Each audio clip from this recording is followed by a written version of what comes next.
Pozdravljeni v oddaji BF Focus. Danes bova z vami Miha Glavina in Špela Gumzaj. Poraba pesticidov je danes neobhodna. Kljub temu pa to področje še vedno poraja veliko polemik. Danes je z nami študent agronomije Aleks Bordon. Aleks, pozdravljeni. Zakaj mislite, da se kmetje še vedno poslužujejo uporabe pesticidov kljub vsem znanim negativnim učinkom? Bravo. Ja, kmetje se še vedno poslužujejo uporabe pesticidov zaradi tega, ker je njihova uporaba neizbežna. Pesticide delimo na insekticide za zatiranje žuželk, fungicide gliv in herbicide za zatiranje plevelov.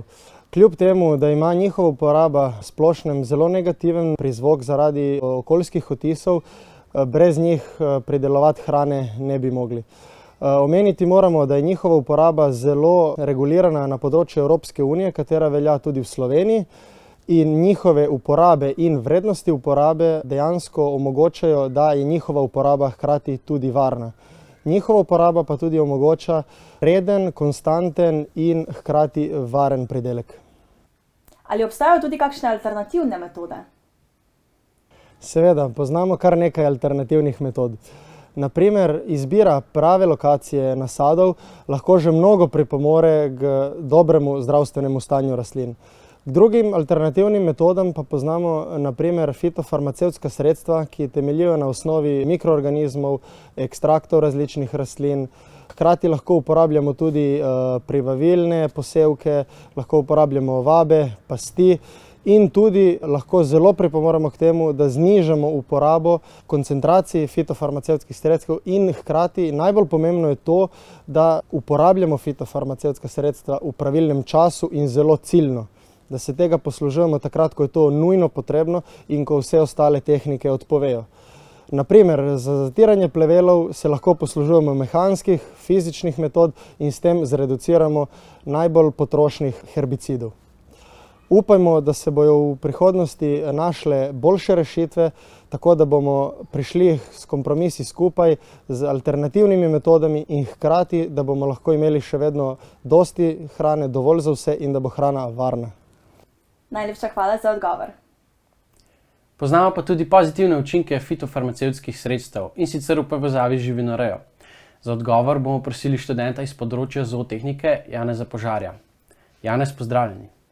Lep pozdrav. Fitofarmacevtska sredstva so pripravki namenjeni za varstvo rastlin pred škodljivimi organizmi, pred škodljivimi boleznimi in pa pleveli. Vemo, da je ljudi vsak dan na svetu več, s tem je pač odpovezana pridelava hrane za ljudi in pa krme za živali, je seveda povečano. Torej, za zdravo pridelano hrano za ljudi moramo pač imeti zdravo pridelano krmo za živali. To je vse v povezavi. In pa s pomočjo fitofarmacevtskih sredstev lahko te stvari pač preprečimo, se pravi prehajanje teh snovi oziroma mikotoksinov iz prehrane živali v prehrano za ljudi. Kateri pa so mikotoksini v živinoreji? Ja, mikotoksini so v bistvu presnovki plesni, ki se pač nahajajo lahko v krmi. S pomočjo fitofarmacevtskih sredstev se lahko teh mikotoksinov znebimo. Njihova glavna, bom rekel, naloga oziroma škodljivost mikotoksinov je, da ob primerni temperaturi in vlagi kontaminirajo krmo, ki jo potem lahko pač živali zaužijejo in s tem pač povzročimo bolezensko stanje živali, lahko tudi kontaminiramo hrano za ljudi in tako naprej. Se pravi, danes v bistvu niso več mikotoksini nekako vezani na neko geografsko območje, ampak se lahko pač širijo po celem svetu zaradi novih transportov in tako naprej. Janez, najlepša hvala. Kot zadnja gostja pa je z nami Pija Golevšček, študentka živilstva in prehrane. Govorili smo o uporabi pesticidov pri pridelavi rastlin in kasneje krme. Zdaj pa nas zanima tudi negativen učinek le-teh na same produkte predelave oziroma živila. Pozdravljeni tudi z moje strani. No, pesticidi so potencialno strupeni za ljudi, saj vplivajo na ljudi lahko genotoksično, rakotvorno, vplivajo na reprodukcijo, na imunski in živčni sistem. Ampak moramo se tudi zavedati, da so v kmetijstvu zelo pomembni. Namreč, če ne bi uporabili pesticidov, bi bil tudi pridelek zelo manjši. Zaradi tega je njihova uporaba priporočljiva. Vedeti moramo, da preden se odobri pač vsak pesticid, ki ga uporabimo, da se naredijo obsežne analize, s katerimi ugotovimo, ali pač deluje stopeno na ljudi ali ne. Tako da vsakemu pesticidu za krma in živila določimo mejne vrednosti ostankov pesticidov, s katerimi ugotovimo, katera je maksimalna dovoljena doza pesticida, ki lahko ostane v nekem živilu. Tako da v bistvu s tem tudi nekako preprečimo, da bi delovali strupeno na ljudi. Zakaj pa bi lahko rekli, da imajo fitofarmacevtska sredstva tudi pozitivno plat v povezavi s predelavo hrane?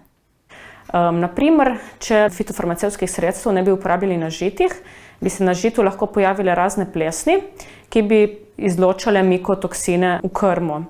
Potem bi to krmo uporabili za proizvodnjo živil.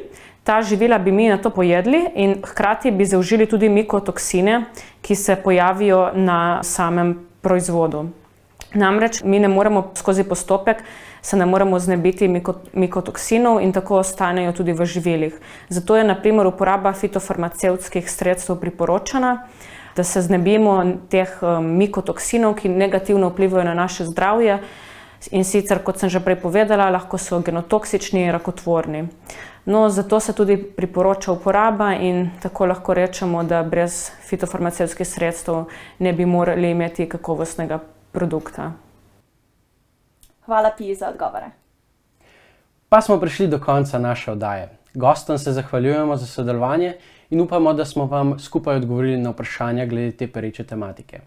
Še več takih in podobnih tematik se boste dotaknili na študiju agronomije, zootehnike ter živilstva in prehrane na Biotehniški fakulteti. Lep večer še naprej in se vidimo prihodnjič v oddaji BF Fokus.